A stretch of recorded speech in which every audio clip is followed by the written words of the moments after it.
አድማጭ ተመልካቾቻችን እንደምን ቆያችሁ? እንደተለመደው ማንቸስተራዊ በሆኑ መረጃዎች ተመልሰናል። ለሚቀጥሉት ጥቂት ደቂቃዎች አብራችሁን ከቆያችሁ ስለ ማንቸስተር አዲስ የወጡ መረጃዎችን የምናጋራችሁ ይሆናል። እስከ ቪዲዮ ፍጻሜ አብራችሁን ቆዩ።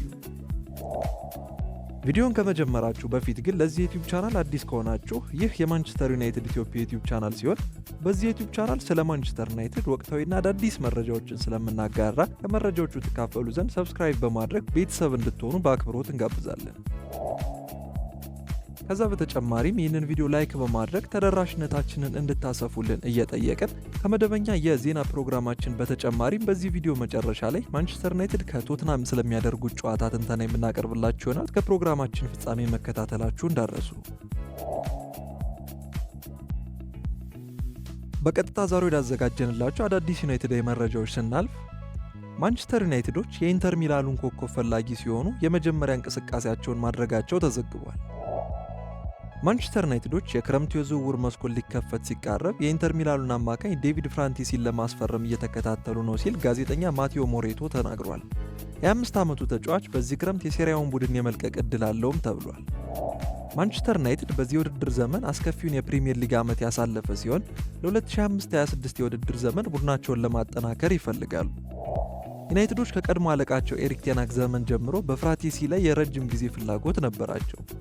ዴቪድ ፍራቴሲ በ2023 ከሳሱሉ በውሰት ኢንተር ሚላንን የተቀላቀለ ሲሆን ኑራዙሪዎቹ ባለፈው ክረምት በ31.4 ሚሊዮን ዩሮ ክፍያ ዝውውሩን ቋሚ አድርገውታል። ፍራቴሲ ወደ ሳንሲሮ ከተዘዋወረ ወዲህ የኢንተር ሚላን ቁልፍ ተጫዋች ሲሆን በቀጣይ የውድድር ዘመንም ይህንን አቋም አስጠብቆ ቆይቷል። በዚህ ዓመት በኢንተር ማሊያ 47 ጨዋታዎችን ማድረግ ችሏል። ፍራቴሲ በዋነኝነት የሚጫወተው እንደ መሃል አማካኝ ሲሆን በአጥቂ አማካኝ ሚና መጫወት ይችላል። በውድድር ዓመቱ በኢንተር ያሳየው ተጽዕኖና ሁለገብነቱ እንደ ማንቸስተር ዩናይትድ ካሉ ክለቦች ፍላጎት እንዲያገኝ አድርጎታል። ከላይ በተጠቀሰው ምንጭ መሰረት ዩናይትድ በቅርብ ሳምንታት ውስጥ ስለ እርሱ ሁኔታ እንደጠየቁ ተሰምቷል። ፍራቴሲ ከኢንተር ሚላን ጋር ያለው የአሁኑ ውል በ2028 የሚያበቃ ሲሆን አሁን ያለው የገበያ ዋጋ 32 ሚሊዮን ዩሮ ነው። ኢንተር በተጫዋቹ ግልጋሎት ብዙም ያልተደሰቱ በመሆኑ በክረምቱ ሊለቁት እየተዘጋጁ ሲሆን ተጫዋቹም ቢሆን ለመልቀቅ ክፍት ነው። ዩናይትዶች ገፍተው ከሄዱ ዝውውሩን የመጨረስ ዕድል ሊኖራቸው ይችላል ተብሏል። ሩበን አሞሪም ወጣቱን ሁለገብ ኮከብ ለማስፈረም እንደሚፈልግ ተገለጸ። ማንቸስተር ዩናይትድ በወጣቱ አርጀንቲናዊ ዝውውር ጉዳይ ከባላንጣዎቹ ማንቸስተር ሲቲ ፉክክር እንደሚጠብቃቸው ተዘግቧል። በዓለም እግር ኳስ በጣም ከሚፈለጉ ባለተሰጦች አንዱ የሆነውን አርጀንቲናዊ ኮከብ ተጫዋች ፍራንኮ ማስታንቱኖን ለማስፈረም ማንቸስተር ዩናይትዶች እየሰሩ ይገኛል። ሪያል ማድሪድ እና አትሌቲኮ ማድሪድ ማስታንቱኖን ከሚከታተሉት መካከል ናቸው። ተጫዋቹ በሪቨር ፕሌት የማይታመን ብቃትን እያሳየ ይገኛል። የ17 ዓመቱ ወጣት በስታዲዮ ሞኑመንታል አንደኛ ቡድን ቋሚ ሲሆን ወደ አውሮፓ ማቅናቱም የመነጋገሪያ አጀንዳ ይሆናል ተብሎ ይጠበቃል።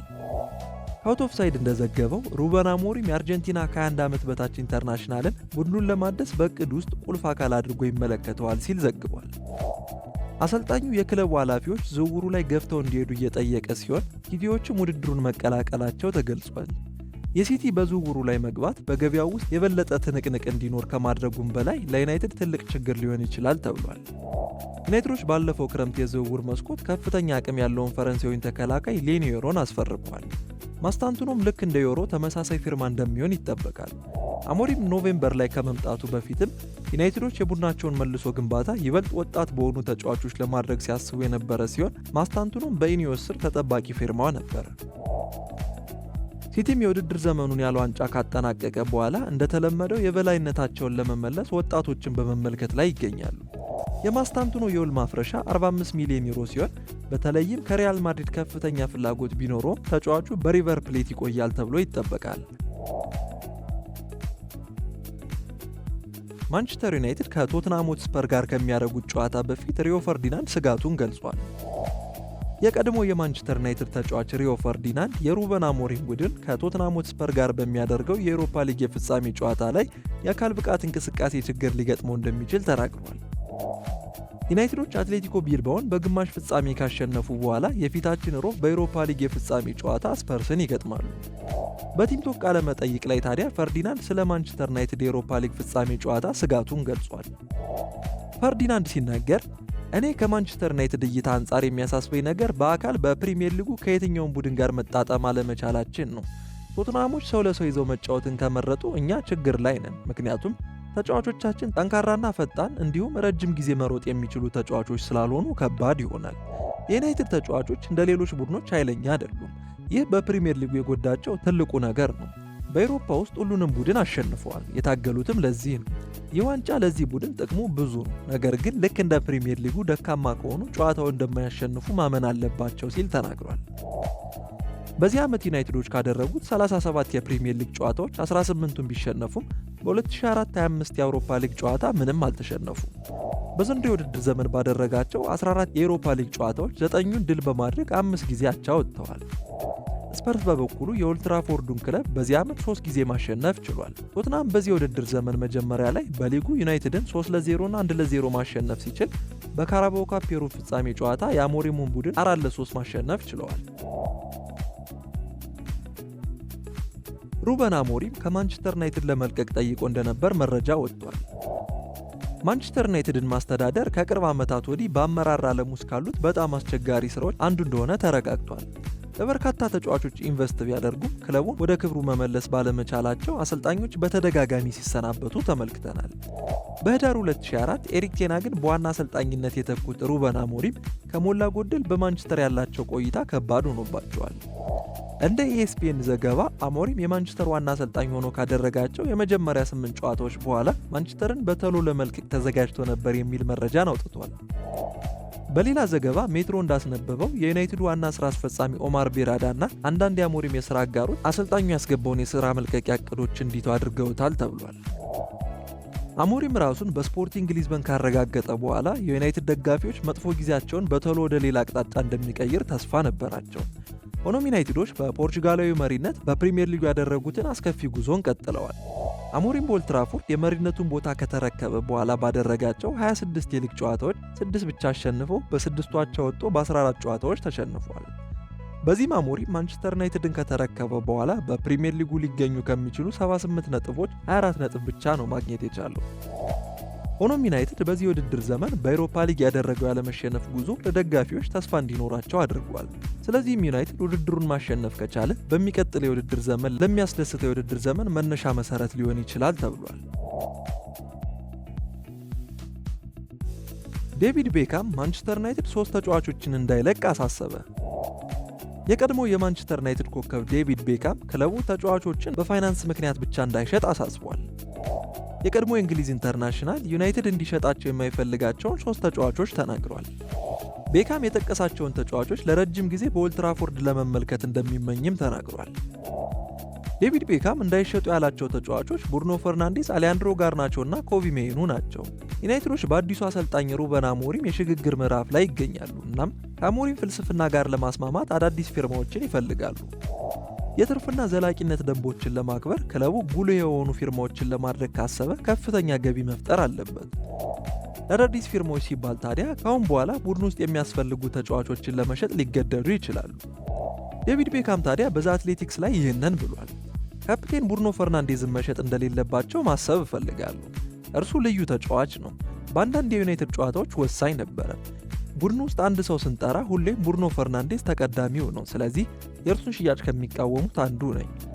በዩናይትድ ያደገ ወጣት ተጫዋች ክለቡን ለቆ እንዲወጣ አልፈልግም። ተጫዋቾችን ገንዘብ ለማግኘት ብቻ መሸጥ የለብንም። ሁለቱንም ወጣት ተጫዋቾች እወዳቸዋለሁ። ለረጅም ጊዜ በማንቸስተር ማገልገል እንደሚችሉም አምናለሁ። ስለሆነም ዋጋ ለማግኘት ብለው ባይሸጧቸው እመኛለሁ ብሏል።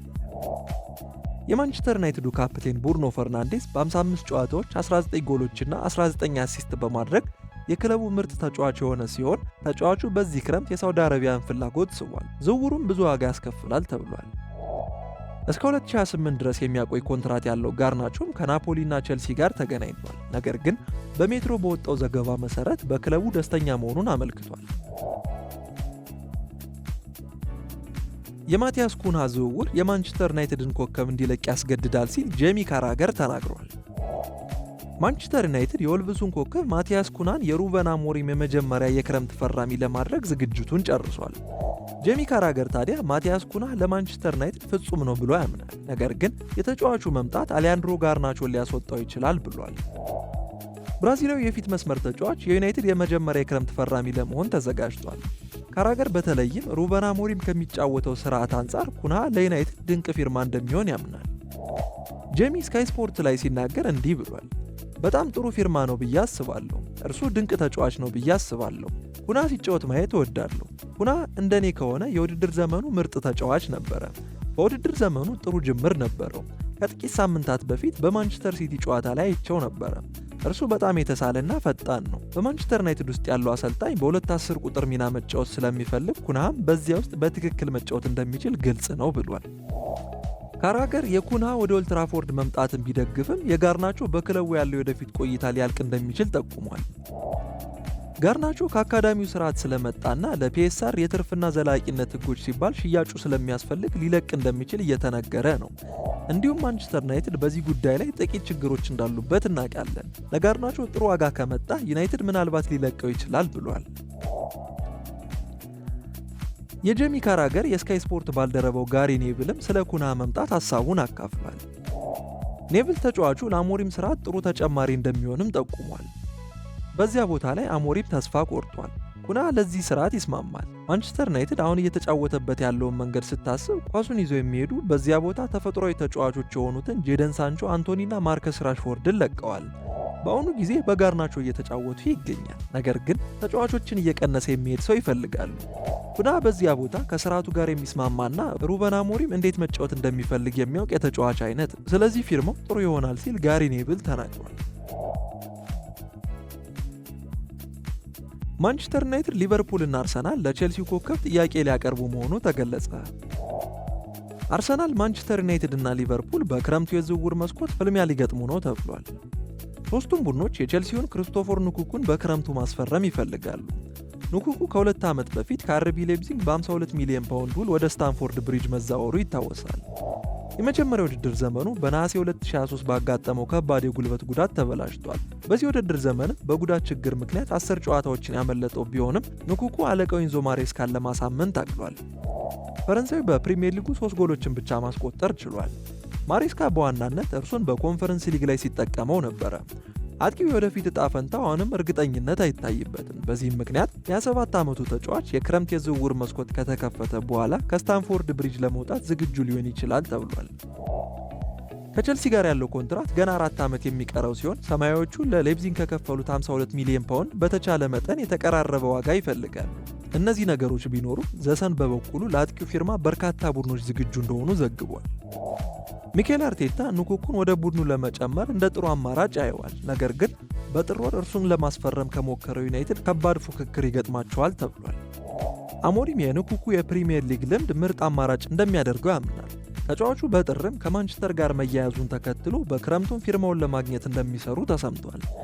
ሊቨርፑል የቼልሲውን ሰው በመፈለግ ሶስተኛው ቡድን ሲሆን ቀዮቹ ሁለገብነቱን ይወዱለታል። አራተኛው የፕሪሚየር ሊግ ቡድን ዌስትሃም ሲሆን እነርሱም ተጫዋቹን ለማምጣት አቅደዋል እየተባለ ይገኛል። ማንቸስተር ዩናይትዶች በሩበን አሞሪም ቆይታ ላይ ውሳኔ ማስተላለፋቸው ተገለጸ።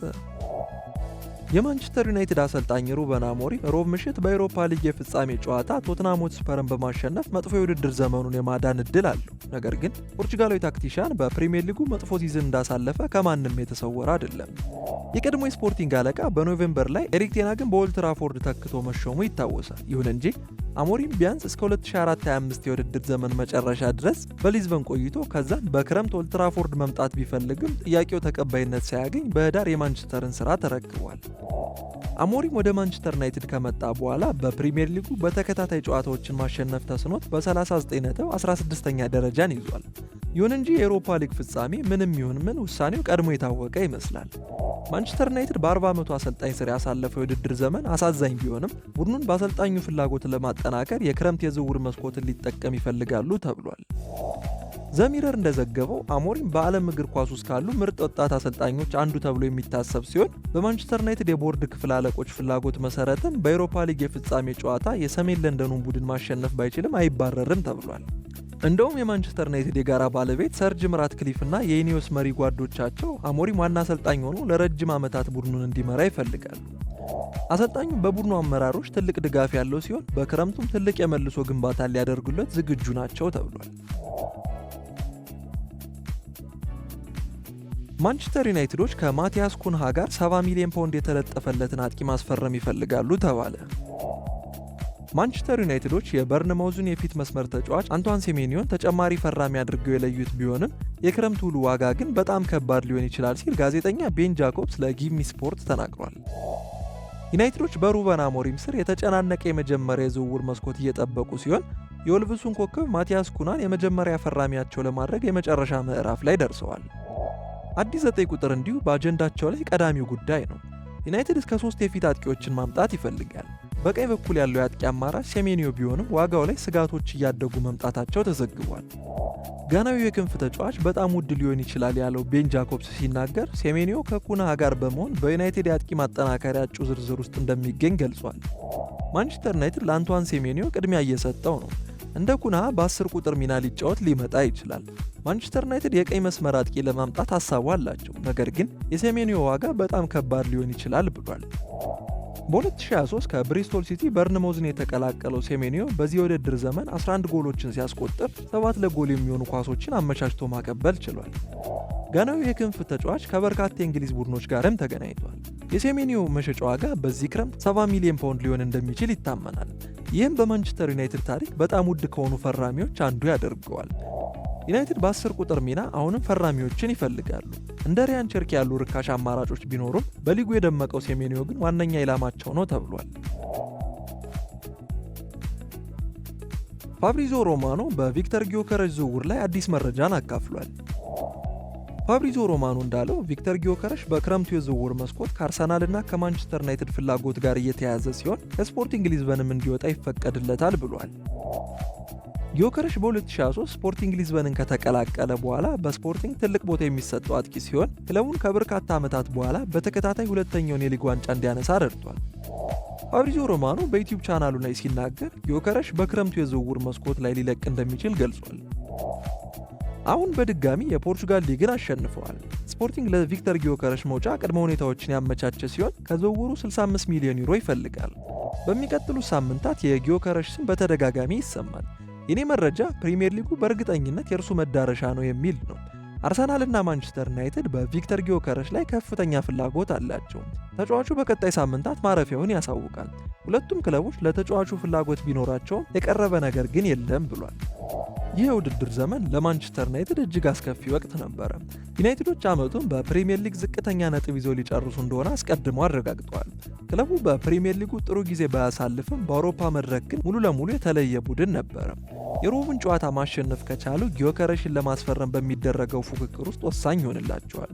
ጊዮከረሽ ከስፖርቲንግ ጋር ያደረገው የሻምፒዮንስ ሊግ ወሳኝ ጊዜያትን በቀጣይ ዓመት በሚፈርምበት ቡድንም መድገም እንደሚፈልግ ምንም ጥርጥር የለውም።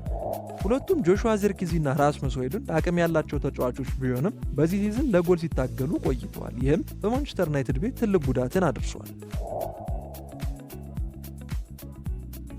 ሃሪ ማጉዌር የማንቸስተር ዩናይትድ ደጋፊዎችን ከአውሮፓ ሊግ ፍጻሜ በፊት አሞግሷል። የማንቸስተር ዩናይትዱ የመሃል ተከላካይ ሃሪ ማጉዌር ምንም እንኳን ቡድኑ በዚህ የውድድር ዘመን ተስፋ አስቆራጭ ብቃት ቢያሳይም ቡድኑን በትዕግስት የደገፉ የዩናይትድ ደጋፊዎችን አመስግኗል። ማጉዌር የፍጻሜውን ጨዋታ በማሸነፍ ደጋፊዎቹን ደስተኛ ማድረግ ይገባናል ሲልም ተናግሯል። ዩናይትድ ሮብ ምሽት በአውሮፓ ሊግ የፍጻሜ ጨዋታ ከቶትናም ሆትስፐር ጋር ወሳኝ ጨዋታ ለማድረግ ተዘጋጅተዋል። ማጉዌር ታዲያ ከኦወን ሃርግሬቭስ ጋር በቲኤንቲ ስፖርት ላይ ባደረገው ልዩ ውይይት ላይ እንዲህ ብሏል። ለማንቸስተር ዩናይትድ በአውሮፓ የፍጻሜ ውድድር መጫወት ትልቅ አጋጣሚ ነው። ደጋፊዎቻችን ዋንጫ ይገባቸዋል። በዚህ ውድድር ዘመን እጅግ አስደናቂ ነበሩ። እንዴት እነርሱ ከእኛ ጋር ሁሌም እንደሚገኙ አላውቅም፣ ምክንያቱም ብዙ ጊዜ አሳዝነናቸው ነበር። ነገር ግን ከእኛ ጋር ሁሌም ኖረዋል። እናም እነርሱን ለማስደሰት አንድ ነገር ይገባቸዋል ብሏል። ማጉዌር አክሎ ለእነርሱ ታላቅ ቀን ይሆናል። ወደ ስፔን ሄደን ዋንጫውን ካነሳን ለሁላችንም ጥሩ ቀን ይሆናል። የሮቡ ጨዋታ ለእኛ ጥሩ ጨዋታ ነው። ስፐርሶችም ለዋንጫው ተገማች እንደሚሆኑ እናውቃለን። ነገር ግን በጉጉት የምጠብቀው ቀን ነው ብሏል። ዩናይትድ እና ስፐርስ በዚህ የውድድር ዘመን በፕሪሚየር ሊግ አስቸጋሪ ጉዞ አሳልፈዋል።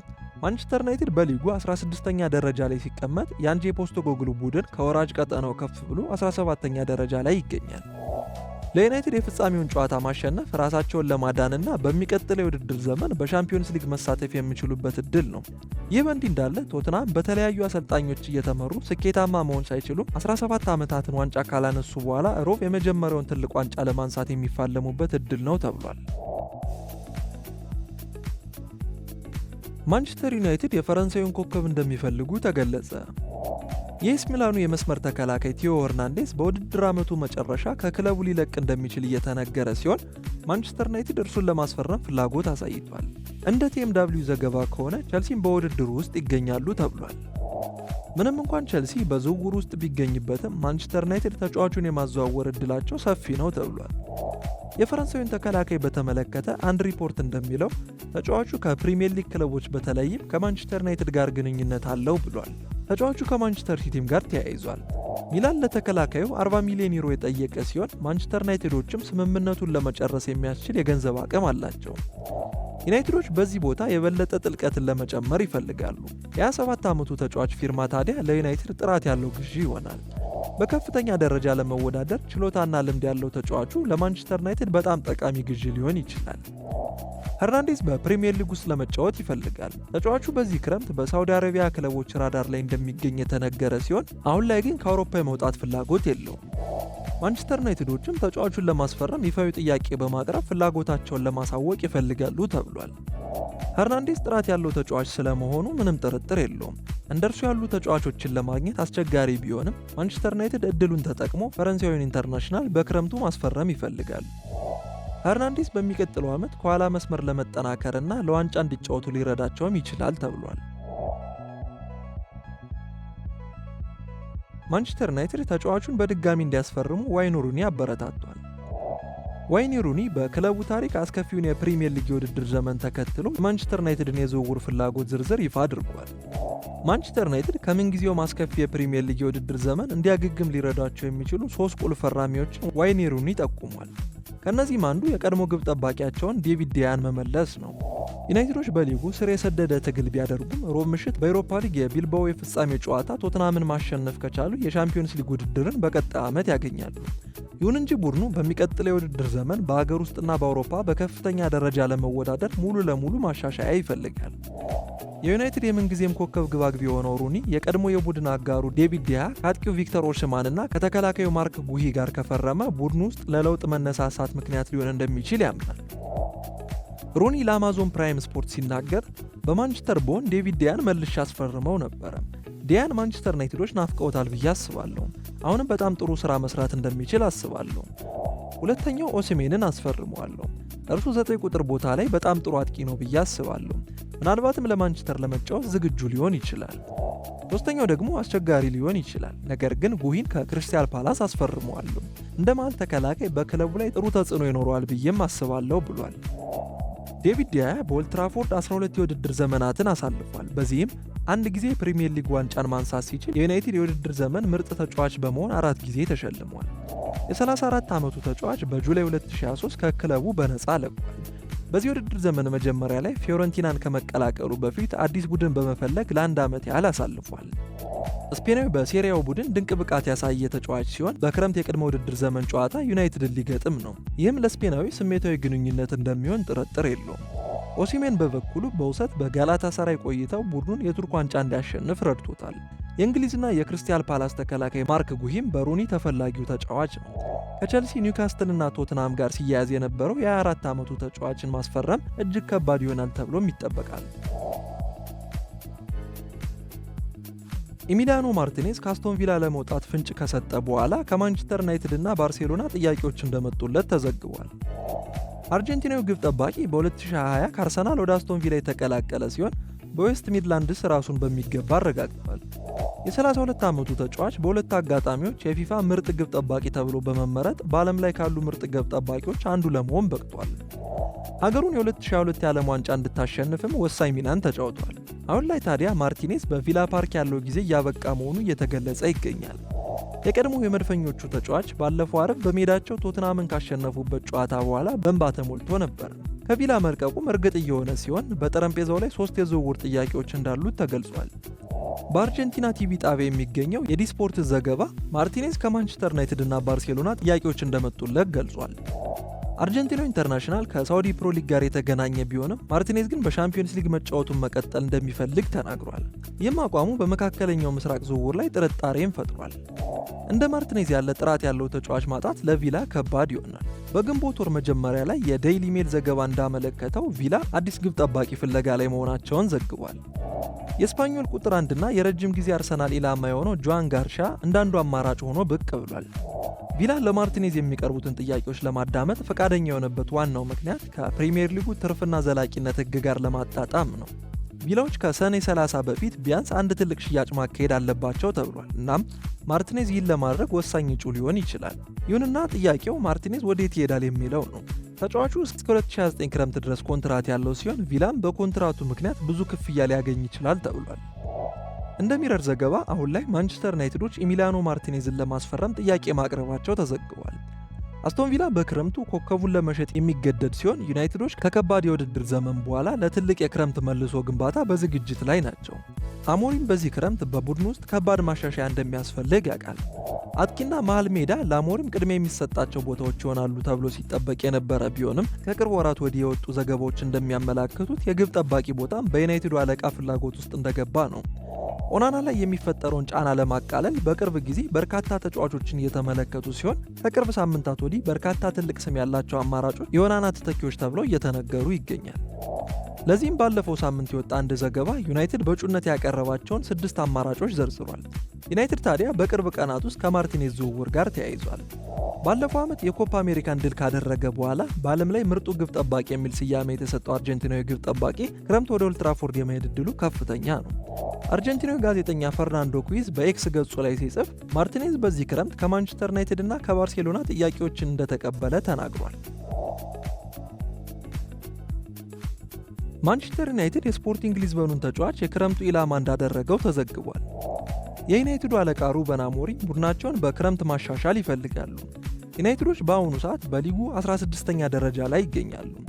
ምንም እንኳን ዩናይትዶች በአውሮፓ ሊግ ፍጻሜ ላይ ቢገኙም አሞሪም ራሱ ውድድር ዓመቱ መጥፎ እንደሆነ አምኗል። አሰልጣኝ ሩበን አሞሪም በክረምቱ በ3-4-2-1 ስርዓት ውስጥ መጫወት የሚችሉ ተጫዋቾችን ማስፈረም ይፈልጋል። በዚህም ከቀድሞ ክለቡ ስፖርቲንግ ሊዝበን ተጫዋቾች የተወሰኑትን ይፈልጋል ተብሏል። ፔድሮ ጎንካልቬስ በተወሰኑ አጋጣሚዎች ከዩናይትድ ጋር ተገናኝቷል። ነገር ግን በዚህ ውድድር ዘመን ለወራት ተጎድቶ ጥሩ ዓመት አላሳለፈም። በአሁኑ ሰዓት ዩናይትዶች የተጫዋቹን ሁኔታ እየተከታተሉ ነው ተብሏል። ጎንካልቬስ በሚያዝያ ወር ከጉዳት ከተመለሰ በኋላ 1 ጎል ማስቆጠር ችሏል። እንደ ዘገባው ከሆነ አስደናቂ ተሰጥኦ ያለው ጎንካልቬስ በማንቸስተር ከአሞሪም ጋር የመገናኘት እድልን ይፈልጋል። አሞሪም ከጎንካልቬስ ጋር እንደገና ለመገናኘት ያለው ፍላጎት ሊያስደንቅ አይገባም። ምክንያቱም በስፖርቲንግ በነበረበት ጊዜ እርሱን በመጠቀሙ ምን ያህል ደስተኛ እንደነበር ግልጽ ነው። የክንፍ ተጫዋቹ በአሞሪም ስር 190 ጊዜ ተጫውቷል። ጎንካልቬስ በቀድሞ አለቃው ስር 81 ጎሎችን ሲያስቆጥር 61 ለጎል የሚሆኑ ኳሶችን አመቻችቶ አቀብሏል። ይህን ያደረገው በ5 የውድድር ዘመን ሲሆን ሌላ ተጫዋች በአሞሪም ስር ከጎንካልቬስ በላይ ግቦችን ወይም አሲስቶችን ያስቆጠረ የለም። ቪክተር ጊዮከረሽ በጥቂት የውድድር ዘመናት 66 ግቦችን በማስቆጠር ጎንካልቬስ ላይ ሊደርስ የተቃረበ ሲሆን ጊዮከረሽም በማንቸስተር ዩናይትድ ራዳር ላይ ይገኛል። አሞሪም ከቀድሞ ቡድኑ እንደ ጎንካልቬስ እና ጊዮከረሽ ያሉ ተጫዋቾችን መግዛቱ በዩናይትድ የተወሰነ ስኬት እንዲያገኝ ሊረዳው ይችላል። በጎንካልቬስ ጉዳይ ይፋዊ ግንኙነቶች ባይኖርም አሞሪም የተጫዋቹን ፊርማ መፈለግ ጀምሯል ተብሏል። አድማጭ ተመልካቾቻችን ለዛሬ ያዘጋጀንላችሁ ዩናይትዳዊ መረጃዎች እኚህን ይመስሉ ነበረ። በቀጣይ የመረጃ ጊዜዎቻችን እስክንገናኝ ድረስ በቪዲዮ መጀመሪያ እንደነገርኳችሁ ከዚህ በማስከተል ማንቸስተር ዩናይትድ ከቶተንሃም ጋር ስለሚያደርጉት ጨዋታ የቅድመ ጨዋታ ትንተናችንን አስከትለን የምናቀርብ ይሆናል። እኔ መረጃዬን እዚህ ጋር ቋጭቻለሁ። መልካም ጊዜ እንዲሆንላችሁ ተመኘው። ዛሬም እንግዲህ በአዲስ ፕሮግራም ተገናኝተናል። ስለ ማንቸስተር ዩናይትድ ከቶተንሃም ጋር ስለሚያደርጉት የዩሮፓ ሊግ የፋይናል ጨዋታ እንግዲህ አንዳንድ ፖይንቶችን እያነሳን የምንነጋገር ይሆናል። ስላሉት ፋክቶች የተለያዩ ነገሮችን አንስተን እንወያያለን። እስከ ፕሮግራማችን ፍጻሜ ድረስ አብራችሁን እንድትቆዩ ተጋብዛችኋል። ይሄኛው ጨዋታ እንግዲህ ከሌሎች ጨዋታዎች በሙሉ የሚለየው ነው ብዬ አስባለሁ። እንዲሁም እስከ ዛሬ ራሱ ከነበሩት ጨዋታዎች ያው ታስቡበት አይደለም፣ እያንዳንዱ ጨዋታ ሚኒንግ አለው፣ እያንዳንዱ ጨዋታ ቫልዩ አለው። ለምሳሌ አሰልጣኞች እንደሚሉት የተለያዩ ብዙ አሰልጣኞች ሼር እንደሚያደርጉት እያንዳንዱ ጨዋታ ቫልዩ አለው። እያንዳንዱ ጨዋታ በቃ እንደ ቀልድ የምትጫወተው ጨዋታ የለም። ምክንያቱም እዛ ጋር ያሁላ ህዝብ ከ50 ሺህ በላይ ደጋፊዎች 70 ሺህ መሳሰሉ 60 ሺህ ደጋፊዎች ብር ከፍለው የሚገቡት ወደ ስታዲየም የሚገቡት ጨዋታ ለማየት ነው፣ ወይ ደግሞ ጥሩ ጨዋታ ለማየት ነው። በቃ አይ ይሄኛው ብዙም አያስፈልግም ኦሬዲ ምንም ነጥብ እኮ ስለማይገኝበት ቀለል አድርገን እንጫወተው ማለት አይቻልም። ምክንያቱም ደጋፊ ከፍሎ ነው የሚገባው፣ ደጋፊ ኤክስፔክት አድርጎ ነው የሚመጣው። ስለዚህ ደጋፊው ከፍሎ ለመግባት ከስንትና ስንት ቦታ ርቀት ተጉዞ ለመደገፍ ያልቦዘንን ደጋፊ ተጫዋች ደግሞ ሜዳ ውስጥ ሆኖ አይ ይሄኛው ብዙም ኢምፖርታንት ያልሆነ ጨዋታ ስለሆነ ትንሽ ቀለል አድርገን ትሬኒንግ ነገር ሰርተን እንወጣለን ማለት አይቻልም። ከእነሱም አንጻር ስለሚታይ ማለት ነው። ከዛ ውጭ ደግሞ ስራቸው እስከሆነ ድረስ አሁን ለምሳሌ ከውጤት አንጻር ብቻ አይደለም። በቃ አንድ ተጫዋች ስራው ነው ሜዳ ውስጥ እስከተፈለገ ድረስ ገብቶ 90 ደቂቃ ፐርፎርም አድርጎ የመውጣት ግዴታ አለበት። ስለዚህ ከነዛ አንጻር ሁሉም ጨዋታ ኢምፖርታንት እንደሆነ ይታወቃል። ይሄኛው ጨዋታ ግን ባልተጠበቀ መልኩ ማንቸስተር ዩናይትድ አመቱን ሲጀምር ከአሰልጣኝ ኤሪክ ቴን ሃግ ጋር አመቱን በሚጀምርበት ሰዓት ላይ እንደዚህ ያልተጠበቀም ነበር። ምክንያቱም ያምነው የመጨረሻ በቃ ሲዝኑ የመጨረሻው ሰዓት ላይ ማንቸስተር ዩናይትድ ኤፍኤ ካፕን አሸነፈ። ከዛ በእርግጠኝነት በቃ እንደ ቶማስ ቶይል የመሳሰሉት አሰልጣኞችን ራሱ እነ ሰር ጂም ራትክሊፍ አናግረው ነበር የሚሉ መረጃዎች ከዛ በኋላ ወጥተው ነበርና ያን ያህል በቃ ለመቀየር አስበው ለመቀየር ፍላጎት ነበራቸው። ግን ደግሞ ፋይናሉን ማሸነፉ ሁሉን ነገር ቀየረና ማንቸስተር ዩናይትድ በአዲስ መልኩ ደግሞ አመቱን ጀመረ። አመቱን ሲጀምር በእርግጠኝነት ማንም ጤነኛ ሰው ወይም ደግሞ ስለ ኳስ በደንብ የሚከታተል ሰው ማንቸስተር ዩናይትድ ለዋንጫ ይጠብቀዋል ብዬ አልገምትም። ምክንያቱም ለዋንጫ የሚጠበቅበት ቦታ ላይ አይደለም፣ የሚጠበቅበት ሰዓት ላይ አይደለም፣ ሁኔታውም ያን ነገር አይፈቅድም። ግን ደግሞ አንድ የሚጠበቀው ነገር ማንቸስተር ዩናይትድ የተሻለ እንቅስቃሴ ያደርጋል፣ በተሻለ መልኩ ፐርፎርም ማድረግ ይችላል። ምክንያቱም ለቴን ሃግ የሆነ ጆሹዋ ዘርክዚ የመሳሰሉት ኑሰይር ማዝራዊ፣ ማቲያስ ዴሊክት አይነት ተጫዋቾች ቡድኑን ተቀላቅሏል።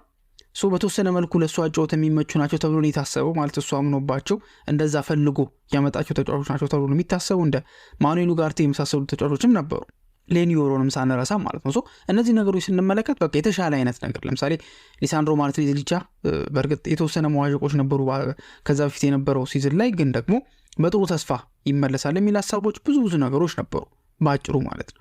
ግን ደግሞ አመቱ ባልሆነ መንገድ ሄዶ አሁን መጨረሻ ላይም በተለይ ፕሪሚየር ሊግ መጀመሪያ ኤሪክ ቴን ሃግም ከቡድኑ ጋር አልቀጠለም። ከዛ በኋላ ደግሞ በፕሪሚየር ሊጉ ማንቸስተር ዩናይትድ ሌላ ቡድን ሆኖ አረፉ። ጭራሽ ሁሌ በቃ ጨዋታ ባደረገ ቁጥር በቃ ወርስት የሆኑ ሪከርዶች፣ በቃ መጥፎ የሚባሉ ታሪካዊ ሪከርዶች። ማንቸስተር ዩናይትድ የሆነ ጨዋታ ተሸነፈ፣ የሆነ ጎል ገባበት፣ በሜዳው ይሄን ያህል ጨዋታ ተሸነፈ፣ እንዲህ ተደረገበት ሲባል ብዙ አመታቶች ናቸው ወደ ኋላ መጀለጥ ተደርጎ የሚመጡትና በጣም መጥፎ የሚባል አስከፊ የሚባል ሲዝን በፕሪሚየር ሊጉ አሳለፈ። ሆኖም ግን የፕሪሚየር ሊጉ ሁኔታ ባያካክስ እንኳን እነ ኮቢ ሜኑ፣ ራሱ ማጓየር፣ እንደዚሁም ደግሞ ሩበን አሞሪም ራሳቸው እንደተናገሩት ከሆነ ይሄኛው ሲዝን ኦቨርተርን ሊደረግ የሚችልበት መንገድ የለም። በቃ መጥፎ ሲዝን ነው።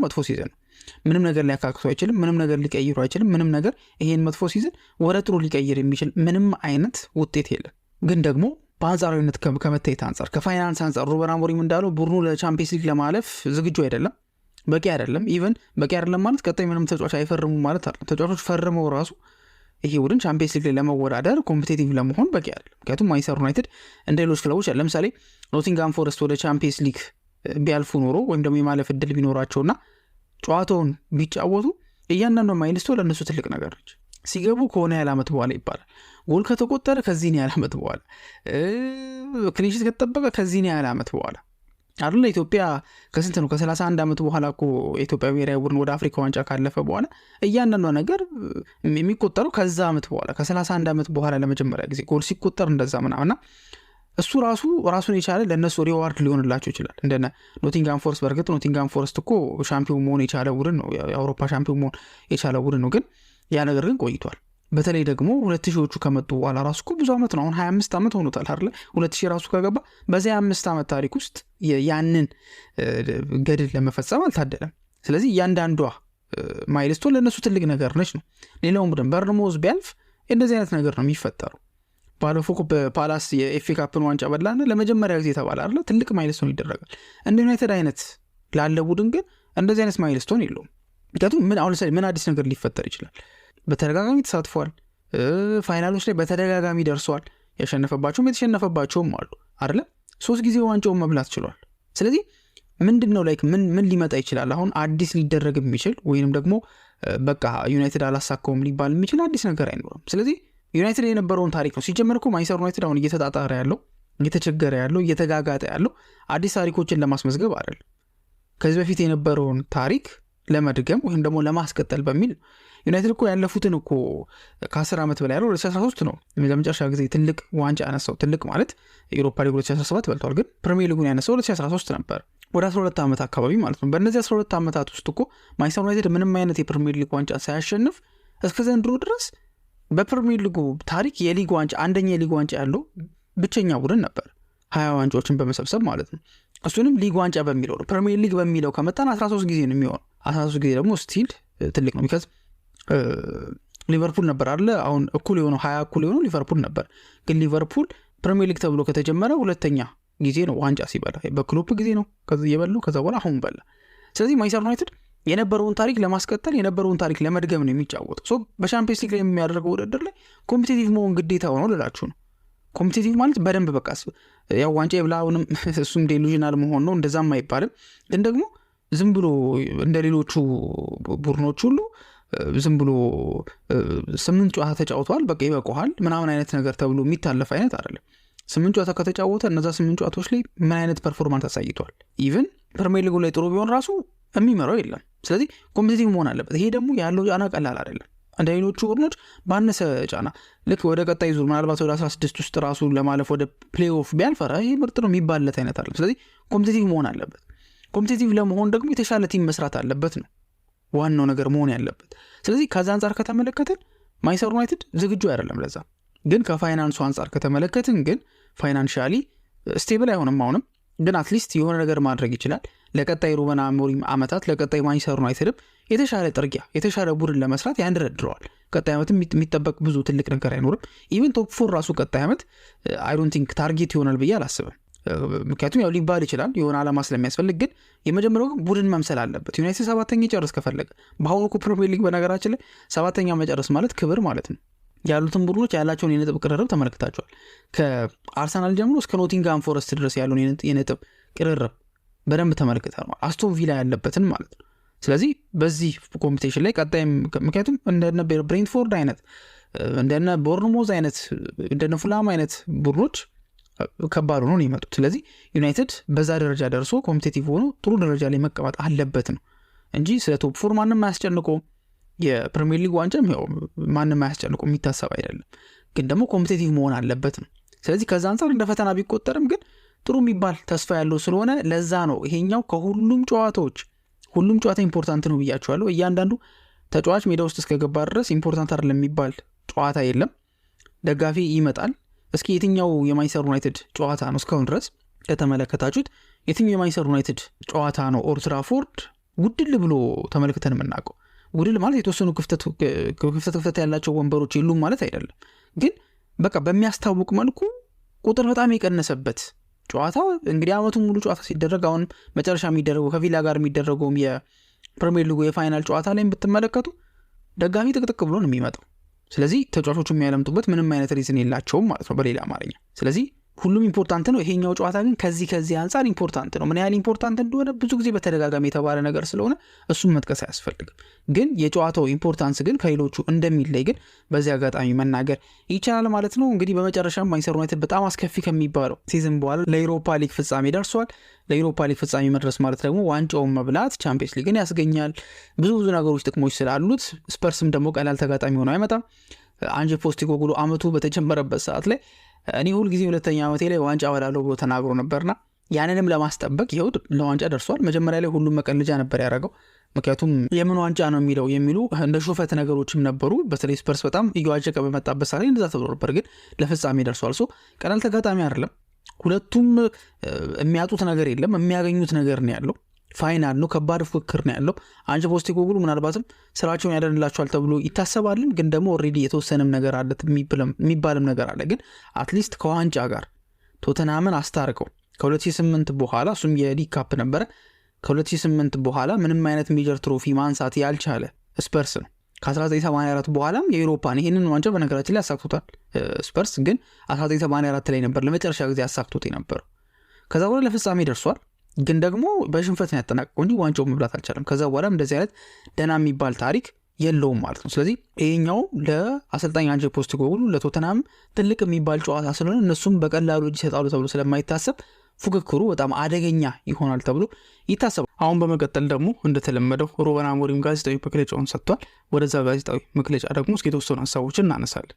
መጀመሪያ የተጠየቁት ጥያቄ እንግዲህ የሁላችንም ሰርፕራይዝ የሆነው ወይም ደግሞ የተገረምንበትን ጥያቄ ይመስለኛል። ያም የተገረምንበት ጥያቄ ምንድን ነው? የተመለሱት ተጫዋቾች ናቸው። ለምሳሌ ጆሹዋ ዘርክዚ ስኳድ ውስጥ ተካቷል።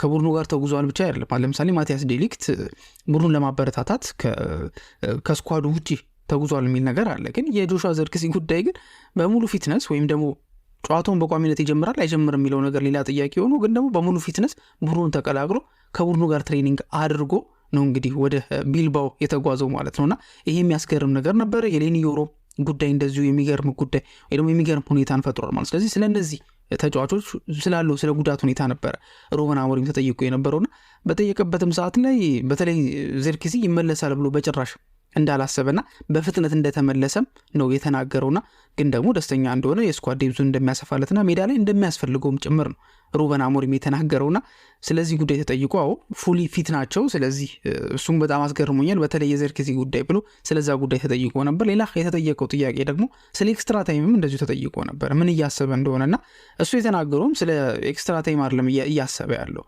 በቃ 11 ተጫዋቾችን ይዤ ገብቻለሁ፣ ተቀያሪ ተጫዋቾች አሉ፣ ከዛ በኋላ በጊዜ ጎሎችን አስቆጥረን ከዛ በኋላ ማሸነፍ ላይ ነው ፎከስ ማድረግ ያለብን። ግን ደግሞ አለ በ6 ደቂቃ 3 ጎል ማግባት ካለብንም እናደርገዋለን። እሱንም በሊዮኑ ጨዋታ ላይ አሳይተናል። ስለዚህ መድገም አይከብደንም አይነት ነገር ነው የተናገረው። ስለዚህ እንደዛቻ ነገር ይመስላል። ይሄ ነገር በሁለት አይነት መልኩ ነው መልእክት ያስተላለፈው። አንደኛው ምንድነው ቀደም ነው ጎል ማስቆጠር የምንፈልገው ቀደም ብለን ምክንያቱም ወደዛ ቴንሽን ውስጥ መግባት ስለማያስፈልግ ቀድሞ ጎል አስቆጥሮ ጨዋታውን መግደል እንደሚፈልግ ተናግሯል። ግን ደግሞ ያ ባይሆን እንኳን ስፐርሶች እንደምንም ሰርቫይቭ ማድረግ ከቻሉ ግን በ6 ደቂቃ ውስጥ እንኳን 3 ጎል ማስቆጠር ካለብን የሊዮኑ ጨዋታ ላይ እንዳደረግነው ማድረግ እንችላለን የሚል ማስጠንቀቂያ ያዘል ወይም ደግሞ የሆነች መልእክትን ወርወር ለማድረግ ጥረት አድርጎ ነበር። ሌላ የተጠየቀው ጥያቄ ደግሞ ቼልሲ ጨዋታ ላይ እንደምናውቀው በቋሚ 11 ነበር ገብቶ የነበረው። ከዛ ከጨዋታው በኋላ እንዲሁም ብዙ ሀሳቦች ሲነሱ ነበር። ለምንድነው በቋሚ 11 የገባው? ለምንድነው በቤንች ያልገባው? በተለይ መሸነፉ ካልቀረ ብዙ ነገሮች ነበሩ ሲባሉ የነበሩትና ስለዛ ጉዳይም ተጠይቆ በመለሰበት ሰዓት ላይ ከዛ በፊት ከቢልባው ጨዋታ በነበረው ጊዜ ላይ የጉዳቶች ስጋት ስለነበረብን በዛም ያሳርፈናቸው ነበር። አሁን ላይ ግን ለፍጻሜው ጨዋታ 5 ቀን ሲቀረው ምርጥ የመዘጋጃ መንገድ ጨዋታን ማድረግ ነው ብለን ስላሰብን ነው ይሄን ያደረግነው ብሎ ነው የተናገረው። ስለዚህ ያን አሰላለፍ የተጠቀመበትን ምክንያት በዚሁ አጋጣሚ ተናግሯል ማለት ነው። ምክንያቱም እንዳየነው በቼልሲ ጨዋታ ላይ ዋና ተጫዋቾች ናቸው ሜዳ ውስጥ ተሰልፈው ገብተው የነበረው። ከዛ ውጪ ኤሪክ ቴን ሃግ እንዳደረገው ከሲቲ ጋር በነበረው ጨዋታ ላይ አድርጎት እንደነበረው ያለ 9 ቁጥር ነበር አለ ገብቶ የነበረው። አንተስ እንዴት ነው ሐሳብ ተብሎ ሲጠየቅ ምንም እኮ የተለየ ነገር አይደለም፣ የኔም እኮ ሲስተም እንደማንኛውም አሰልጣኝ ሲስተም የሚቀያየር ነው፣ ልቀይረው የምችለው ሲስተም ነው ማለት ልቀይረው የምችለው ነው ማለት በቃ መቼም የማይቀየር አይነት ነገር አይደለም። በቃ በስነ ስርዓት ልቀይረው የሚችለው አይነት ነገር ነው። ስለዚህ የሚሆነው አይታወቅም። የግድ እስካሁን በገባውበት ወይ ነው የምገባው እስካሁን በገባውበት አጫወት ነው የምጫወተው ማለት አይደለም። እንደየትኛውም አሰልጣኝ የኔም ሲስተም ኖርማል ሲስተም ነው የሚቀየር ሲስተም ነው ብሎ የተናገረው። ከዛ ውጭ አሁንም ድጋፍ ስለማግኘቱ ላይክ ከፋኖች አሁንም ድረስ ድጋፍ ስለማግኘቱ ሲጠየቅ በቃ በጣም እንደተደሰተ በጣም እንደሚያስደስተውና ግን አንድ ወሳኝ ነገር ግን ተናግሯል። ያ ምንድነው ምናልባትም ደጋፊዎች ከውጤትም በላይ ወይም ደግሞ ከውጤት ውጪ ሜዳ ላይ ከሚደረገው ነገር ውጪ ያለኝን ነገር በሙሉ ለደጋፊዎቹና ለክለቡ እየሰጠው መሆኔን ተረድተዋል ማለት ነው ብሎ ተናግሯል። ኢንተረስቲንግ ነገር ይመስለኛል። ምክንያቱም ሜዳ ላይ ያለው እንቅስቃሴ ሜዳው ላይ ያለው ነጥብ በጣም መጥፎ የሚባል ነው። ግን ደግሞ ደጋፊዎች ግን ሜዳው ላይ ባለው መጥፎ ነጥብ ላይ ሳይሆን ቤዝድ ሆኖ ነገሮችን እየተመለከቱ ያሉት ወይ ደግሞ ለሱ ድጋፍ እየሰጡ ያሉት አሁንም እኮ ሩበን አሞሪም እየተባለ ይዘመርለታል አይደል? ወይ ደጋፊዎችም ይዘምሩለታል፣ ሆም ደጋፊዎችም ይዘምሩለታልና እየሰጠ ያለውን ነገር ተረድተው ነው ወይ ደግሞ እንደዛ ብሎ እንደሚያስብ የተናገረበት አጋጣሚ አለ። እሱ ብቻ አልነበረም። ጋዜጣዊ መግለጫው ላይ የነበረው ብሩኖ ፈርናንዴዝ፣ ሃሪ ማጓየር ነበሩና ብሩኖ ፈርናንዴዝ እንዲሁም በአንድ አጋጣሚ እንዴት ነው እንደ ስፐርሱ አሰልጣኝ አንተም ፕሬዠር ውስጥ አለመሆን እንዴት ነው አመስጋኝ ነው ተብሎ በተጠየቀበት ሰዓት ላይ ማነው ፕሬዠር ውስጥ አይደለም ያለው ነው እኮ ብሎ እንዲሁም ተናግሮ ነበር። ጣልቃ ገብቶ እሱ ሳይጠየቅ ማለት ነውና እንዲሁም ስራዬን ይፈልገዋል አይነት ነገርም ብሎ የተወሰኑ ቀልዶችን ተለዋውጦ ነበርና ስለ ፕሬዠሩም ጉዳይ ጠይቀውት ነበር። ብሩኖ ፈርናንዴዝም ያ ነገር እሱ እንደሚሰማው ተናግሯል። ከዛ ውጪ ለብሩኖ ከቀረቡለት ጥያቄዎች መካከል እንደ ካፕቴንነት የአውሮፓ ሊጉን ማሸነፍ ምን ይመስላል የሚል ጥያቄ ሲጠየቅ እውነት ለመናገር አሁን ላይ እንደ ካፕቴን ሆኜ ዋንጫ ስለማሸነፍ አይደለም እያሰብኩ ያሉት፣ ለቲሙ ያስፈልጓል፣ ለደጋፊዎች ያስፈልጋቸዋል። ስለዚህ ያንን ዴሊቨር ለማድረግ ነው ጥረት እያደረኩ ያሉት እንጂ እንደ ካፕቴንነቴ ኦፍኮርስ ትልቅ ሚኒንግ አለው፣ ግን ደግሞ ያ ብቻ አይደለም እያሳሰበኝ የሚገኘው ብሎ ስላለው ሁኔታ ተናግሯል ማለት ነው። ከዛ ውጪ ስለ ኤውሮፓ ሊጉን ስለማሸነፍ ደግሞ በጣም የተናገረው ወሳኝ ነገር ምንድን ነው? አንደኛ በቃ ዋንጫ ማሸነፍ አለብን፣ አትሊስት የዓመቱ መጨረሻ ላይ በሆነ ዋንጫ መጨረስ አለብን የሚል ሲሆን ሌላ የተናገረው ነገር ምንድን ነው? ያለፈውን ነገር ምንም አይለውጦ ነገር ግን የወደፊታችንን ግን ጥሩ መንገድ ጥርጊያ ያዘጋጅልናል ብሎ ተናግሯል።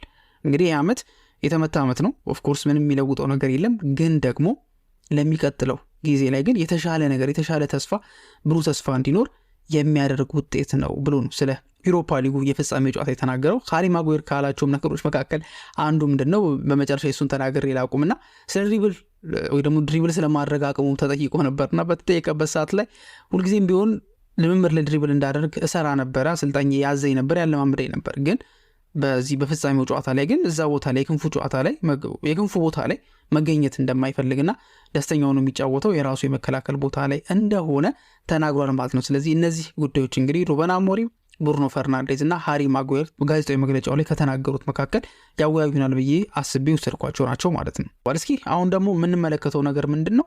ማንቸስተር ዩናይትድ ይህንን ዋንጫ የማሸነፍ አድቫንቴጁ ምንድን ነው? ዲስአድቫንቴጁስ ምንድን ነው? ማለት ማንቸስተር ዩናይትድ ሊያሸንፍ የሚችልባቸው አድቫንቴጆቹ ምንድን ናቸው? ግን ደግሞ ላያሸንፍ የሚችልባቸው ደግሞ ዲስአድቫንቴጆች ምንድን ናቸው የሚለውን ነገር ለማየት እንሞክር። መጀመሪያ ላይ የምንመለከተው የስነ ልቦና ጉዳይ ነው፣ ወይም ደግሞ የታሪክ ጉዳይ። አንድ አባባል አለ በእግር ኳሱ ዘንድ የሚታወቅ ነገር ማለት ነው። ፋይናሎች የምትሸነፈው ሜዳ ውስጥ ከመግባት በፊት ነው የሚባል አባባል አለ። ምን ማለት ነው? ፋይናሉ 90 ደቂቃ ነው፣ ግን 90 ደቂቃ ከመሆኑ በፊት ነው። ፋይናል ነው ስፔሲፊካሊ፣ ጨዋታ አልተባለ። ስለዚህ ወደ ዩናይትድ ኬዝም ስናመጣው እንግዲህ ዩናይትድ የመጣበት መንገድ አለ። ኦፍኮርስ አምቢትን ነው፣ እስካሁን ድረስ ኢንቪንሲብል ነው። በዩሮፓ ሊጉ ላይ ኢንቪንሲብል ነው። በአውሮፓ ያልተሸነፈው ቡድን አሁን ባለበት ደረጃ ላይ ማንቸስተር ዩናይትድ እንደሆነ ይታወቃል። ይሄ የውጤት የችሎታ አድቫንቴጅ እንዳለው ማንም ሰው የሚክድ አይመስለኝም። ግን ደግሞ ባልኳችሁ መሰረት ፋይናሎች ከሜዳ ውጭ የምትጫወታቸው ጨዋታ ናቸው ከሚለው አባባል አንጻር ከተመለከትን ማንቸስተር ዩናይትድ እጅግ በጣም የሰፋ አድቫንቴጅ አለው። ለምን? ከዚህ በፊት የተሻሉ ፍጻሜዎች ላይ ተወዳድሯል አይደለ? ተወዳድሯል ብቻ አይደለም አሸንፏልም። ለምሳሌ ማንቸስተር ዩናይትድ ከዚህ በፊት ያለውን አጠቃላይ የዩሮፒያን ፋይናል ላይ ያለውን ታሪክ ስንመለከት ወደ ቻምፒየንስ ሊጉ በምንመጣበት ሰዓት ላይ የተሸነፈባቸው ማንቸስተር ዩናይትድ ያጣቸው የቻምፒየንስ ሊግ ምሽቶች 2008 2009 በባርሴሎና በሮም ያጣውና ድጋሚ በባርሴሎና 2010-11 በዌምብሊ ስታዲየም ያጣው ጨዋታ ይጠቀሳል። ከዛ በኋላ በዩሮፓ ሊጉ ደግሞ የተሸነፈው ተብሎ የተጠቀሰው ደግሞ ታሪክ ላይ የተቀመጠው 2020-21 ላይ በቪያሪያል በፔናልቲ 10-11 በዳንስክ ከተማ በተደረገው ጨዋታ ላይ በተደረገው ፋይናል ላይ ያጣው ነጥብ እንደሆነ ይጠቀሳል። በሱፐር ካፕ ላይም ደግሞ ያጣው ተብሎ የሚጠቀሰው 1991 ላይ በሬድ ስታር ቤልግሬድ አማካኝነት 1-0 ተሸንፎ ሱፐር ካፑን ማጣት ችሏል። 99 ሻምፒዮን ከሆነ በኋላ በላዚዮ እንደዚሁ 1-0 የተሸነፈበት አለ። በሪያል ማድሪድ 2-1 የተሸነፈበት፣ የ2017 እንደዚሁም ይሄ ዩሮፓ ሊግን አሸንፎ የገባበት አለ ማለት ነው። በአጠቃላይ ዩሮፒያን ፋይናሎች ላይ የሚለውን ነገር ከተመለከትን 13 ጊዜ ፋይናሊስት ሆኗል ማንቸስተር ዩናይትድ። ከ13 6ቱን ማሸነፍ ችሏል። 1998 አሸንፏል፣ 1991 አሸንፏል፣ 1999 አሸንፏል፣ 2008 አሸንፏል፣ 2017 አሸንፏል። 1991 ደግሞ ሱፐር ካፕንም እንደዚሁ ማሸነፍ የቻለበት ሲቹዌሽን አለ ማለት ነው። ስለዚህ ይህንን ስንመለከት በአጠቃላይ ማንቸስተር ዩናይትድ የፋይናል ወይ ደግሞ ፋይናሎች ላይ የመገኘት በተደጋጋሚ የመሄድ ባህል እንዳለው ወይ ደግሞ ልምድ እንዳለው መመልከት እንችላለን። ስለዚህ በተለይ ደግሞ የሚጠቀሱት የ99 የቻምፒየንስ ሊግ ፍጻሜ ማንቸስተር ዩናይትድ በቃ 1-0 ተሸነፈ ተብሎ በባየር ሙኒክ መጨረሻ ላይ መጥቶ ያሸነፈበት መንገድ ለማንቸስተር ዩናይትድ በትልቁ የሚጠቀስለት አይነት ነጥብ ነው። ስለዚህ ምንድነው የሚባለው? ታሪክ ሜዳ ውስጥ ገብቶ ይጫወታል ይባላል። ባለፈው ፖል ስኮልስ ቀዳሚ ግምትን ለማን ሰጣለህ ተብሎ በተጠየቀበት ሰዓት ላይ ቀዳሚ ግምቱን የሚሰጠው ለማንቸስተር ዩናይትድ ነው። ምክንያቱም ፋይናሎች አንዳንድ ጊዜ ታሪክ መጥተው ነው የሚጫወቱት። ልምድ የሚባል ነገር አለ። በስፐርስ በኩል ከተመለከትን እንዳልኳችሁ ነው የሊግ ካፕ ያሸነፈበት ዓመት አለ። እሱም 2008 ነው ለመጨረሻ ጊዜ ያሸነፈው። 1984 ላይ ነበረ የመጨረሻ የዩሮፓ ማለት የዩሮፓ ሊግ አልነበረም በሰዓቱ። ግን ደግሞ ይህንን የአውሮፓ ውድድር ማሸነፍ የቻለው 1984 ነበር ለመጨረሻ ጊዜ። ፋይናል ደርሶ የነበረው ደግሞ ዩሮፒያን ፋይናል 2004 ላይ ደርሶ ነበረ። እንደዚሁም ደግሞ የተሸነፈበት በማሪሲዮ ፖቼቲኖ ጊዜ በነበረበትም ሰዓት ላይ ደርሶ ነበር። ግን በተከታታይ ሽንፈትን ያስተናገደው የማንቸስተር ዩናይትድን ከተመለከትን ግን 2008 ላይ ተሸነፈ። 2009 ላይ በአመቱ ቻምፒየንስ ሊጉን በላው። ስለዚህ የተሻለ እድል አለው። ሜዳ ውስጥ ባለው ጨዋታ ባለው ታክቲካል ፍልሚያ ብቻ ሳይሆን ከሜዳ ውጭ ባሉት ነገሮች ላይ ማንቸስተር ዩናይትድ የተሻለ እድል አለው። ስለዚህ የዩናይትድ የማሸነፍ አድቫንቴጅ ተብሎ መጠቀስ ካለባቸው መጀመሪያ የሚጠቀሰው ምንድን ነው? የስነ ልቦና ወይ ደግሞ የታሪክ ጉዳይ ነው። ሁለተኛው ደግሞ ምንድን ነው? ሻምፒዮን የሆኑ ተጫዋቾች የመኖር ወይ ደግሞ የሻምፒዮን ሜንታሊቲ ያላቸው ተጫዋቾች የመኖር ጉዳይ። ለምሳሌ ካርለስ ካሴሚሮ መጥቀስ እንችላለን። ካርለስ ካሴሚሮ ከማድሪድ ጋር ዩሮፓ ሊግ አይደለም ቻምፒየንስ ሊግን ደጋግሞ ማሸነፍ የቻለ 5 ጊዜ ማሸነፍ የቻለ ከባድ የሚባል ተጫዋች እንደሆነ ይታወቃል። የማሸነፍ ልምድ አለው። ሻምፒዮን ነው። በቃ መሸነፍ የማይፈልግ መሸነፍ የማይወድ ተሸንፎ ያውቅም ፋይናሎች ላይ እንዲሁም በተቃራኒው እኮ አንድሬ ኦናና እንዲሁም እስካሁን የተሳተፈባቸው ፋይናሎች ላይ ተሸንፏል የሚልም እስታት አለ። ካሴሚሮ ግን ተሸንፎ አያውቅም። አጋጣሚ አይደለም ያለው የመሪነት ብቃት ያለውን ልምድ። ምክንያቱም እንዳልኳችሁ ነው የፋይናል ጨዋታ የታክቲካል የቴክኒክ ምናምን ጉዳይ ብቻ አይደለም፣ ሰርቫይቭ የማድረግ ጉዳይ ነው። ፋይናል በቃ አትጫወተው ምንድን ነው ሰርቫይቭ ታደረገዋለህ የሚባል ሌላ አባባል ትዝ አለኝ። አሁን በቃ ሰርቫይቭ ነው የሚደረገው። 90 ደቂቃ አለ ወይ ኤክስትራ ታይም ሊኖር ይችላል። እንደምንም ብሎ በቃ ያለ የሌለው አቅሙን ሁሉ አሟጦ ሰርቫይቭ ነው የሚያደርገው። ለምሳሌ እኮ በሜዳው ላይ እንደ ዚርክዜ አይነት ተጫዋቾች የመሳሰሉት ተጫዋቾች እኮ ለመምጣት በጣም ጥረት እያደረጉ ነው። ምክንያቱም የሰርቫይቫል ጉዳይ ነው፣ የመጨረሻም ጨዋታ ነው፣ ትልቅም ጨዋታ ነው። ስለዚህ ምንም የሚሰስቱት የሚቆጥቡት ለሌላ ጊዜ የሚሉት ነገር አይኖርም ማለት ነው። ስለዚህ በዚህ ጨዋታ ላይ እንደ ካሴሚሮ አይነት ልምድ ያለው ተጫዋች ኦፍኮርስ አምበል አይደለም፣ ግን ደግሞ አምበል ለመባል አንድ ተጫዋች አርምባንድ ብቻ መልበስ የለበትም። አርምባንድ የለበሱ ካፕቴኖች አሉ፣ ያለበሱ ደግሞ ካፕቴኖች አሉ። ስለዚህ ሁለቱ ካፕቴኖች ናቸው ሜዳ ውስጥ ገብተው የሚጫወቱት። ካሴሚሮ ይሄ ድል ይጠቅመዋል። ሻምፒዮን የመሆኑ ጉዳይ ሻምፒዮን እንዴት መሆን እንደሚቻል ምን ማድረግ እንዳለበት ከስነ ልቦናም አንጻር በተለይ ደግሞ ዘንድሮ በተለይ በቅርብ ጊዜያቶች ላይ ደግሞ በሚገርም አቋምና ብቃት ላይ እየተገኘ ያለ ተጫዋች ስለሆነ በተሻለ መልኩ ይህን ነገር ያደርገዋል ተብሎ የሚታሰበው ተጫዋች እሱ ነው። የብሩኖ ፈርናንዴዝ ጉዳይም አለ። ቡድን መሸከም የሚችል ቡድን በተቸገረ ሰዓት ላይ በቃ ቆፍጠን ብሎ የሚመጣ በሊዮኑ እኮ ጨዋታ በሊዮኑ ሬሞንታዳ ወይ ደግሞ ካምባክ ጨዋታ ላይ እኮ የካሴሚሮና የብሩኖ ፈርናንዴዝ ልምድ በደንብ የተመለከትንበት ይመስለኛል። ካሴሚሮ ፔናልቲ ሲያሰጥ ሁለት ቁልፍ የሆኑ ኳሶችን ጎል የሆኑ ኳሶችን አሲስት ሲያደርግ እኮ ሌሎቹ ተጫዋቾች ፈዘው ነበር። ሌሎቹ ተጫዋቾች በቃ እየተጠራጠሩ ነበር። በቃ ለስንት የጠበቅነው ጨዋታ በዚህ መጠናቀቁ ነው ወይ ብለው አንገታቸው ወደ መድፋት ሄደው ነበር። ካሴሚሮ ግን ሪስክ ያላቸው ኳሶች፣ ክሮስ የሚያደርጋቸው ኳሶች፣ የሚያቀብላቸው ኳሶች በጣም አስደናቂ ነበሩ። ፔናልቲ ያስገኘበትም ሁኔታ ያ ነበር። ብሩኖ ፈርናንዴዝም ፔናልቲውን አግኝቶ የተጠቀመበት መንገድ ምን ያህል በጫና ውስጥ ወይ ደግሞ ምን ያህል ጫናዎችን መቋቋም የሚችል ተጫዋች እንደሆነ አሳይቶናል። ስለዚህ ሮይኪን እንዳለው ብሩኖ ፈርናንዴዝ በፋይናሉ ላይ የሆነ ነገር አድርጎ ራሱን በደንብ ለእኛ ማሳየት ይገባዋል፣ ወይ ደግሞ ለእኛ ያሳየናል ብዬ ተስፋ አደርጋለሁ ወይ ደግሞ አምናለሁ ብሎ የተናገረበት አጋጣሚ አለ። ስለዚህ እነዚህ ተጫዋቾች ቡድን ውስጥ ስኳድ ውስጥ የመኖራቸው ጉዳይ ለማንቸስተር ዩናይትድ ለማሸነፉ ጥሩ አድቫንቴጅ ይሰጠዋል ተብሎ ይታሰባል። ሌላኛው ደግሞ አድቫንቴጅ ተብሎ የሚታሰበው ነገር ምንድነው? የሜዳው ጉዳይ ነው። እንግዲህ ሳን ማሜዝ በቢልባኦ የሚገኘው ስታዲየም ማንቸስተር ዩናይትድ ቀደም ብሎ ሄዶ 3-0 አሸንፎበት ተመልሷል። የሚገርማችሁ ደግሞ ቶተንሃም እስከ ዛሬ ድረስ በቃ የመጀመሪያ ኮምፒቲቲቭ የሆነ ማች የመጀመሪያ ጨዋታው ነው የሚያደርገው በሳን ማሜስ። እስከ ዛሬ ድረስ በሳን ማሜስ ምንም አይነት ጨዋታ አድርጎ አያውቅም። ኮምፒቲቲቭ ማለት ነው። ሜቢ ፍሬንድሊ ወይ ደግሞ የቻሪቲ ምናምን ጨዋታዎች ተደርገው ሊሆን ይችላል፣ ግን ኮምፒቲቲቭ ነጥብ ያለው ጨዋታ ግን አንድም ጨዋታ አልተደረገም። ስለዚህ ማንቸስተር ዩናይትድ 3-0 አሸንፎበታል። የሜዳ ልምድ አለው። ከዚህ በፊት የመሄድ ሁኔታ አለው። ምንድን ነው ጓዳውን ያቋል ነው የሚባለው አይነት ነገር አለው። ስለዚህ የሜዳው ጉዳይ ራሱ የተሻለ እድል ይሰጠዋል ተብሎ ይታሰባል። ግን ደግሞ ይሄ ሲባል ግን ዲስአድቫንቴጅ የለውም ወይም ደግሞ ሊሸነፍ የሚችልባቸው መንገዶች የሉም ማለት አይደለም። ምክንያቱም አንደኛ የጎል ኪፐር ጉዳይ ይነሳል። የፋይናል ጨዋታዎች የፋይናል ብቻ አይደለም፣ እንደዚህ ቶርናመንት ጨዋታዎች የበረኛ ወሳኝነት ቀላል የሚባል አይደለም።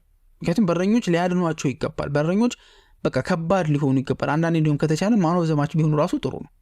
ምክንያቱም የበረኛ ወሳኝነት በጣም ግልጽ ነገር ስለሆነ፣ በማንቸስተር ዩናይትድ በኩል ግን ያለው ሁኔታ የምታውቁት ነገር ነው። በበረኛ በኩል ብዙ የመተማመን ጉዳይ ሊኖር የማይችል ስለሆነ የጎል ኪፐሩ ጉዳይ ለማንቸስተር ዩናይትድ እንደ ዲስአድቫንቴጅ ሊጠቀስ ይችላል። የአጥቂውም ጉዳይ እንደዚሁ ነው። ዩናይትድ ፊት ለፊቱ በጣም ደካማ ነው። በተለይ ራሱን ሆይሉንድ ጎል ማስቆጠር በቃ በጣም የሚያቅተው ተጫዋች ነው። ግን ደግሞ በዩሮፓ ሊጉ ሌላ ተጫዋች ነው። 6 ጎሎችን ማስቆጠሩ መረሳት የለበትም። ስለዚህ ዩሮፓ ሊጉ ሌላ ተጫዋች ነው። ግን ስቲል ፋይናል ነው፣ ከባድ ጨዋታ ነው፣ ፕሬዠር ያለበት ጨዋታ ስለሆነ የእሱን ጉዳይ ያጠራጥራል። ፓትሪክ ዶርጉ ደግሞ የተወሰነ ነርቨስ የመሆን ነገር በሳን ማሜሱ ጨዋታ ላይ በኦልድ ትራፎርዱ ጨዋታ ላይ ማሳይቷል። ስለዚህ በሱ ቦታ ምክንያቱም ፋይናል ነው፣ አንድ ስህተት ከሰራ ቻው በቃ። ስለዚህ እያንዳንዱ ዲቴይል ነገር መታየት አለባት። ዶርጉ በእነዚህ አይነት መልኩ የሳይኮሎጂካል ችግር ውስጥ የሚገባ ከሆነ ነርቨስ የሚሆን ከሆነ ማንቸስተር ዩናይትድ ሌላ ዲስአድቫንቴጅ ተደርጎ ሊወሰድበት ይችላል ማለት ነው። ከዚ ውጪ በስፐርስ በኩል እንደ ሶኒ የመሳሰሉት ተጫዋቾች ያው ይሰለፋል አይሰለፍ የሚለው ነገር ገና ባይረጋገጥም፣ ግን ደግሞ ያለው ልምድ ያለው አቅም ያለው ችሎታ ባለፉት ማንቸስተር ዩናይትድ ግንኙነቶች ላይ 6 ጎሎችን ከማስቆጠሩ አንፃር ለማንቸስተር ዩናይትድ ትልቅ ስጋት ይሆናል ተብሎ ይታሰባል። ጄምስ ማዲሰን እንደዚሁም በርግቫል የሚባሉ ተጫዋቾች በጉዳት ምክንያት አይኖሩም። ቀላል የማይባል ነገር እንደሆነና በሁለቱም በኩል ወሳኝ የሚባሉ ተጫዋቾቻቸው እንደማይኖሩ ማቲያስ ዴሊክት በማንቸስተር ዩናይትድ በኩል የለም። እንደ ዲስአድቫንቴጅ በተወሰነ መልኩ ሊወሰድ ይችላል። በአጠቃላይ ግን አሴሆል ካየን ማንቸስተር ዩናይትድ በወቅታዊ አቋም ከተመለከትን የተሻለ እድል የተሻለ ቻንስ አለው። ከታሪክ አንጻር ከተመለከትን የተሻለ ቻንስ የተሻለ እድል አለው። ስለዚህ እነዚህ ሁለት ነገሮች ጠቅለል ተደርጎ ማንቸስተር ዩናይትድ በተሻለ ረሃብም ስለሚገባ አምቢትንም ስለሆነ ይህንን ጨዋታ የማሸነፍ እድሉ ለማንቸስተር ዩናይትድ ቅድሚያ ግምት ቢሰጥ ሊገርመን አይገባም። ወይም ደግሞ ክሊርሊ የሚሰጠው እሱ ነው የሚሆነው ማለት ነው። እናንተ ስለዚህ ጨዋታ ምን ታስባላችሁ የሚለውን ነገር ደግሞ እንደተለመደው በኮሜንት ሴክሽን ላይ ታስቀምጡልን እንጠይቃችኋለን። በቀጣይ ፕሮግራም እስከምንገናኝ ድረስ መልካም ጊዜ ይሆንላችሁ።